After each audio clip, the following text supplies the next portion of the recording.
Hello friends, कैसे हैं आप सब लोग। आई होप सो आप सब लोग काफ़ी अच्छे होंगे। अगर न्यू है तो मेरे चैनल को सब्सक्राइब कर लीजिएगा। और चलिए, आज का टॉपिक है टीबी। टीबी क्या होता है? ट्यूबरक्लोसिस होता है। ट्यूबरक्लोसिस एक बैक्टीरिया से होता है। उस बैक्टीरिया का नाम है मायोबैक्टीरियल ट्यूबरक्लोसिस। मायोबैक्टीरियम ट्यूबरक्लोसिस टीबी को कहा जाता है। टीबी की फुल फॉर्म होती है ट्यूबरक्लोसिस। ये कहाँ होता है, कैसे होता है, मैं आपको बताती हूँ। मेनली ये लंग्स पे ज़्यादा इफ़ेक्ट करता है। लंग्स में अगर ट्यूबरक्लोसिस होता है, अगर लंग्स के अलावा ये और भी साथ में पार्ट्स को इफ़ेक्ट कर रहा है, इन्फेक्टेड करता है, तो उसे कहते हैं एक्स्ट्रा पल्मोनरी ट्यूबरक्लोसिस।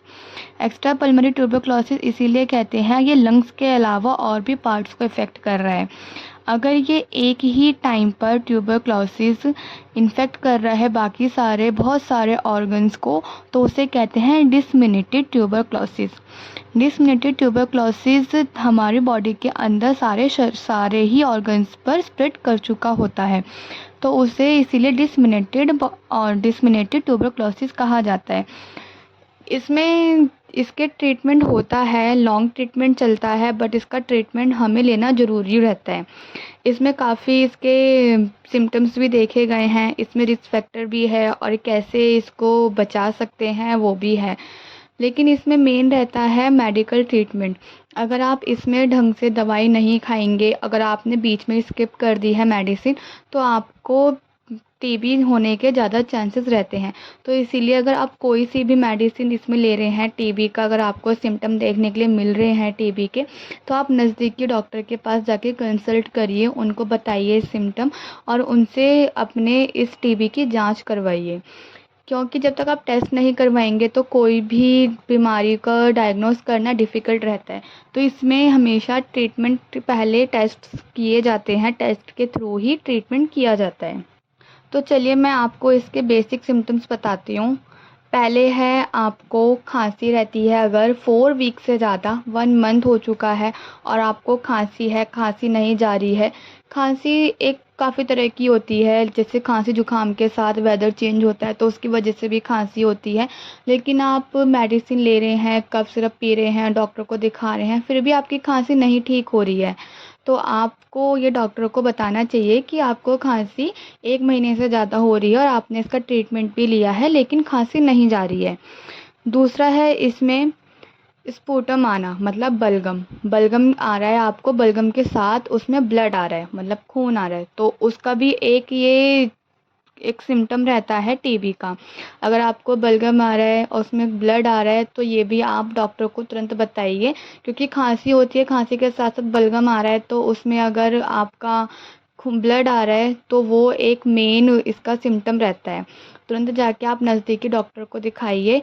और इसमें वेट लूज़ होता है, हमारा वज़न कम होना, तेज़ी से वेट लूज़ हो रहा है, आपको लग रहा है कि आपको बहुत ज़्यादा थकान सी महसूस हो रही है, हल्का हल्का फ़ीवर आ रहा है और आपका वेट कम हो रहा है, तो आप डॉक्टर को दिखाइए और सारे सिम्टम उनको बताइए। अगर इसमें भूख नहीं लगती है, भूख जितना आप रोज़ाना खाते हैं उसके उसके थ्रू आपको भूख बहुत कम लग रही है, तो इट मीन्स ये टीबी का भी एक साइंस एंड सिम्टम रहता है। और इसमें लो ग्रेड फ़ीवर आना, इसमें कभी भी टीबी में ज़्यादा तेज़ी से फ़ीवर नहीं आएगा जैसे और अदर डिज़ीज़ में आता है, जैसे डेंगू या फिर मलेरिया, टाइफाइड, इनमें एकदम तेज़ी से फ़ीवर आता है, फिर धीरे से थोड़ा मतलब मेडिसिन लेते हैं उससे रिलीफ़ मिलता है। बट इसमें ऐसा कुछ नहीं होता, अगर आप मेडिसिन लेंगे तो आपको इतना रिलीफ़ नहीं मिलेगा, आपको फिर भी हल्का हल्का फ़ीवर रहता है। ये बोन्स पे भी इफ़ेक्ट करता है, बोन्स में दर्द रहता है, पेन होता है, हमें चलने में थोड़ी प्रॉब्लम होती है, काफ़ी थकान महसूस होती है, जल्दी हम थक जाते हैं। तो इसमें सारे सिम्टम ये टीबी के रहते हैं।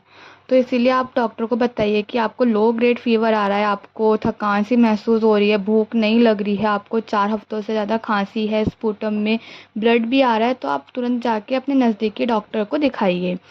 इसमें टेस्ट रहते हैं, एक तो स्पूटम का टेस्ट किया जाता है। अगर स्पूटम में टीबी के बैक्टीरिया आते हैं तो इट मीन्स स्पूटम पॉजिटिव है, उसे डायग्नोस किया जाता है कि स्पूटम पॉजिटिव है, इट मीन्स कि टीबी है। और एक्सरे भी किया जाता है, चेस्ट एक्सरे, कि कहाँ पर टीबी ग्रो कर रहा है, कहाँ पर टीबी ज़्यादा इन्फेक्टेड कर रहा है, तो इस एक्सरे के थ्रू भी देखा जाता है। इसमें ट्रीटमेंट 2 टाइप के रहते हैं, एक प्राइमरी एक सेकेंडरी। प्राइमरी ट्रीटमेंट रहता है 6 मंथ का। 6 मंथ के ट्रीटमेंट में हम मेडिसिन के थ्रू ठीक करने की कोशिश करते हैं।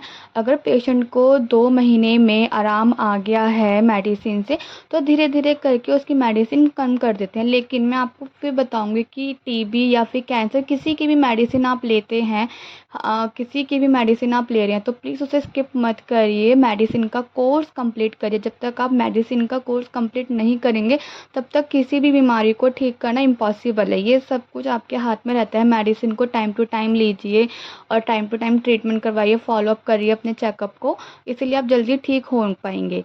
अगर आप मेडिसिन टाइम पर नहीं ले रहे हैं तो फिर मुश्किल है आपके डिज़ीज़ को ठीक करना। सेकेंडरी ट्रीटमेंट ये रहता है, इसमें थोड़ा लॉन्ग ट्रीटमेंट रहता है, क्योंकि पेशेंट पहले मेडिसिन स्किप कर चुके होते हैं, उसे इंजेक्शन के थ्रू ठीक करने की कोशिश करते हैं। तो उसमें हम लोग आईवी देते हैं। ये थोड़ा लॉन्ग ट्रीटमेंट हो जाता है क्योंकि हम लोग इंजेक्शन देते हैं, इसीलिए। फिर है इसमें बेसिक रिस्क फैक्टर क्या रहते हैं। न्यूट्रिशन लेवल कम हो जाता है, काफ़ी ज़्यादा ही हमारा इम्यूनिटी लेवल लो हो जाता है। इसमें स्ट्रेस रहता है। स्ट्रेस जो ज़्यादा ही लेते हैं अपनी पर्सनल प्रॉब्लम, निजी मामलों को लेके, थोड़ा उनको भी टीबी होने के चांसेस रहते हैं। और जिसका डायबिटिक है जो पेशेंट, उसका कंट्रोल हमेशा डायबिटिक रहता है, उसे भी चांसेस रहते हैं टीबी के। एंड एचआईवी पेशेंट को भी चांसेस होते हैं टीबी के। तो इसीलिए मैं यही कहूँगी, आप हमेशा हेल्दी फूड खाइए, हमेशा आप बाहर की चीज़ों को अवॉइड करिए, हमेशा fruits and healthy green vegetables खाइए, तो आप इन सब चीज़ों से हमेशा दूर रहेंगे।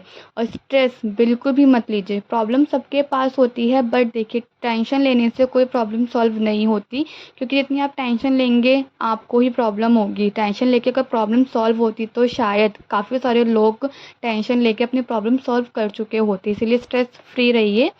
And thank you so much. अगर मेरी वीडियो आपको इन्फॉर्मेटिव लगी हो, थोड़ी सी भी आपको अच्छी लगी हो, तो प्लीज़ ज़्यादा से ज़्यादा सब्सक्राइब एंड शेयर, कमेंट करिए एंड लाइक करिए और मेरे चैनल के साथ बने रहें। थैंक यू सो मच मेरी वीडियो को देखने के लिए।